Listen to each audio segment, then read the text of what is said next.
ఇది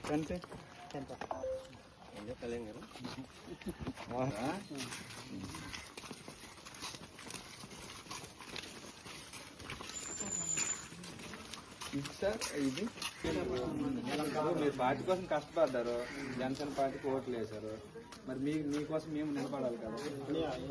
పవన్ కళ్యాణ్ గారు ముఖ్యంగా గిరిజన గ్రామాలకి ఇస్తున్నారు ఎక్కువ, ఓకేనా.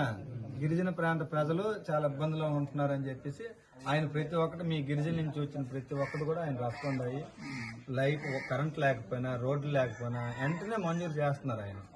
ఆయన కష్టపడి కేంద్ర ప్రభుత్వంతో మాట్లాడి ఆయన నిధులు తీసుకొచ్చి, అలాగే మన ఎమ్మెల్యే గారు కూడా మాట్లాడి ఆయన కూడా డిప్యూటీ సీఎంతో మాట్లాడి ఆయన కూడా మరి రోడ్లు తేవడం జరుగుతుంది. ఇప్పుడు నేను వస్తున్నప్పుడు కూడా ఇప్పుడు మీ ఊరికి రోడ్డు పడుతుంది, ఈ రోజు మరి మీకు కూడా రోడ్డు అనేది రావడం జరిగింది.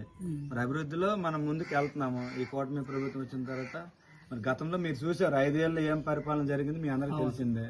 మరి మన కూటమి ప్రభుత్వం వచ్చిన తర్వాత ప్రతి ఒక్కరి పథకాలన్నీ కూడా ఏవేవి ఇస్తామో అవన్నీ కూడా మన ప్రభుత్వం ఇచ్చింది. మరి పవన్ కళ్యాణ్ గారు శాఖ నుంచి మరి రోడ్లు కూడా మంజూరు చేస్తున్నారు.